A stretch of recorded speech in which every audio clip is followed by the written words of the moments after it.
उनकी जर्नी को दर्शाया गया है। तो चलिए सुनते हैं कि कैसे वह डिप्रेशन से लड़ते हुए अपने रास्ते को ढूंढता है। सुरेश की यह कहानी है।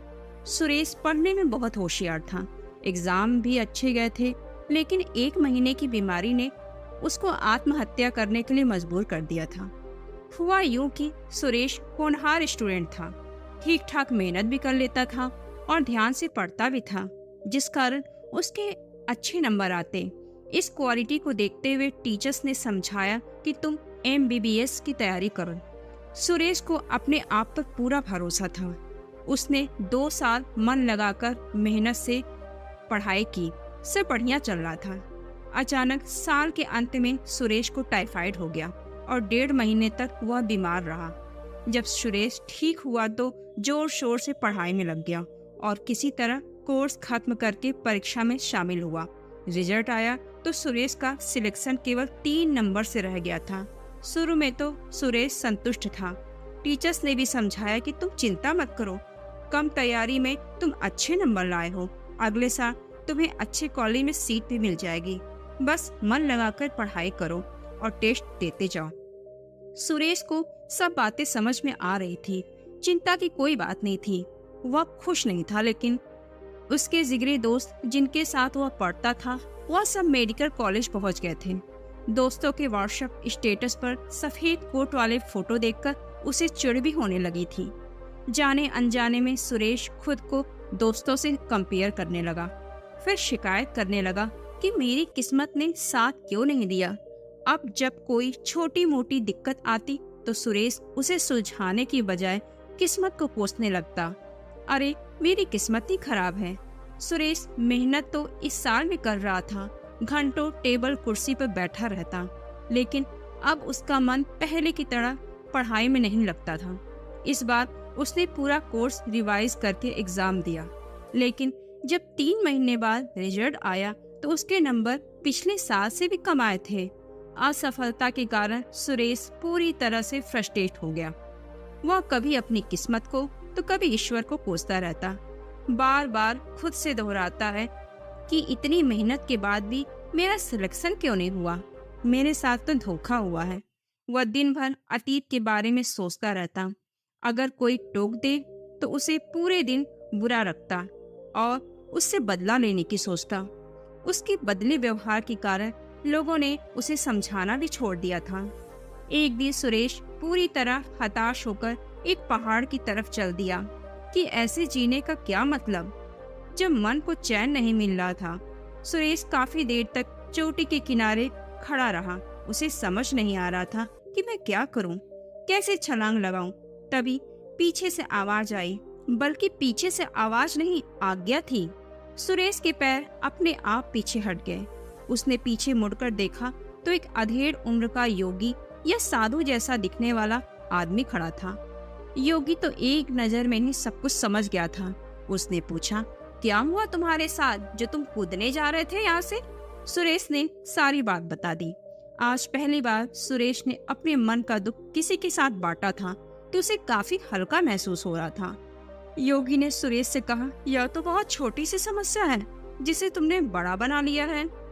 अगर तुम चाहो तो मैं इस परेशानी का आसानी से हल निकाल सकता हूँ। सुरेश ने कहा, मुझे जल्दी बताइए कि मुझे क्या करना होगा। मैं हर हाल में बुरी बातों और असफलता को भूलना चाहता हूँ।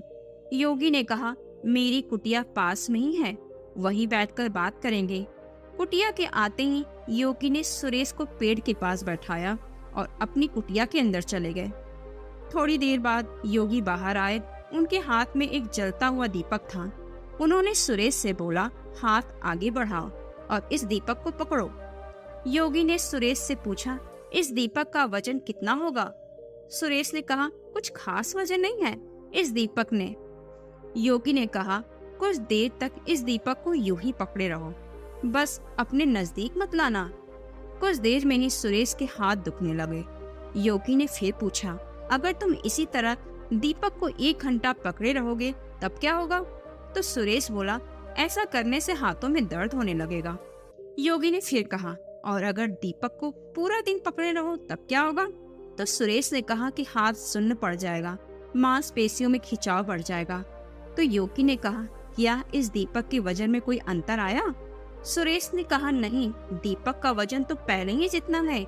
योगी ने कहा, जैसे दीपक हल्का होने के बावजूद हाथ को चोट पहुंचा सकता है, वैसे ही छोटी मोटी बातें भी चिंता करके बहुत बड़ी हो सकती हैं। अगर अपने आप को भयंकर कष्ट में डालोगे तो वो कष्ट दिन प्रतिदिन बढ़ता ही जाएगा। योगी ने कहा, इस कष्ट से बचने के लिए आपको बस दीपक नीचे रखना है, वैसे ही तुमको अपनी चिंता और शिकायत को नीचे रखना है। तुम्हारी कहानी चिंता, तुलना, शिकायत से लेकर असफलता और फ्रस्ट्रेशन की है। यह सब तुम्हारे पहले विचार के साथ शुरू हुआ, जब तुमने सोचा कि मैं पीछे रह गया, और यह विचार बार बार मन में चलता रहा, और यह विचार धीरे धीरे तुलना यानी कंपैरिजन का रूप ले लिया, और फिर कंपैरिजन ने शिकायत का रूप लिया। जब शिकायत की आदत पड़ गई तो तुम्हारे मन का चयन ही खत्म हो गया। सुरेश ने कहा, यह तो सब मैं समझ रहा हूँ, मेरी आदत बन गई है, मैं दिन भर यही सब सोचता रहता हूँ, बताइए मैं क्या करूँ? योगी कहते हैं, सबसे पहले इस बात को समझो कि जीवन में कभी न कभी यह हम सबके साथ होता है। हम प्लान बनाते हैं, मेहनत करते हैं, लेकिन वह पूरे नहीं हो पाते। इसमें ना किस्मत की गलती है ना हमारी, बस हम नए सिरे से दोबारा कोशिश करते हैं। यह सब तुम्हारे साथ छोटी उम्र में हो गया। तुमने ईमानदारी से मेहनत की, लेकिन रिजल्ट नहीं मिला। लेकिन अगर तुम इस घटना से सीख लो, शिकायत और नेगेटिव विचारों को छोड़कर अच्छाई देखो और अपने काम में मन लगाओ, तो फिर जीवन में तुम्हें असफलता कभी नहीं रोक पाएगी।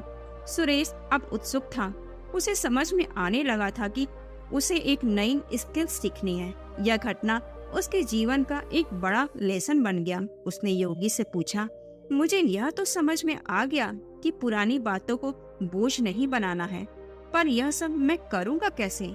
योगी ने कहा, हमारा इंसानी दिमाग इस तरह से प्रोग्राम है कि या तो यह धन्यवाद महसूस कर सकता है या फिर चिंता कर सकता है। इसलिए अपने दिमाग को धन्यवाद देना सिखाओ। छोटी छोटी चीजों में अच्छाई देखने की आदत डालो। ऐसा करने से कुछ देर तो तुमको चैन और सुकून मिलेगा, लेकिन कभी कभी धन्यवाद देने से काम नहीं चलेगा। हर रात सोने से पहले तुम्हारा मन हल्का भी होना चाहिए। आज के दिन की गलती और दुख कर परेशान नहीं करने चाहिए, तभी जीवन में प्रगति होती है। इसलिए सोने से पहले तुम्हारा मन हल्का होना बहुत जरूरी है। ऐसा करने के लिए हर शाम को वह सभी बातों को लिखना शुरू करो जिनके कारण तुम परेशान थे, और उसके लिए भी धन्यवाद लिख दो। फिर 2 लाइनें लिखा कि आज तुमने क्या अच्छा किया, और 2 लाइनें कल तुम क्या बेहतर कर सकते हो। बस ये 3 चीजें लिखो, इससे मन को सुकून मिलेगा, कल कुछ बेहतर करने की इच्छा होगी। ऐसा करो और चैन से सोने चले जाओ। इस नाइट रूटीन को अपने जीवन में प्राथमिकता दे। ऐसा करने से तुम हमेशा हल्के मुस्कुराते बने रहोगे, हमेशा मन लगाकर काम करोगे, और कोई भी बड़ा हादसा या रुकावट तुम्हें परेशान नहीं कर पाएगी। सुरेश आज बहुत खुश था। उसे लगा कि मैं 2 साल फेल नहीं हुआ, बल्कि मुझे जीवन का अमूल्य मिला है। उसे लगने लगा, अब जो भी होगा, जो भी मुश्किल आएगी, मुझे आगे ही बढ़ाएगी और एक बेहतर इंसान बनाएगी। उसने अपने मन में नोट किया कि मुझे हर रात बस 3 बातें लिखनी है। आज के दिन की परेशानी के लिए धन्यवाद देना है, आज क्या अच्छा किया और कल के लिए योजना तैयार करनी है।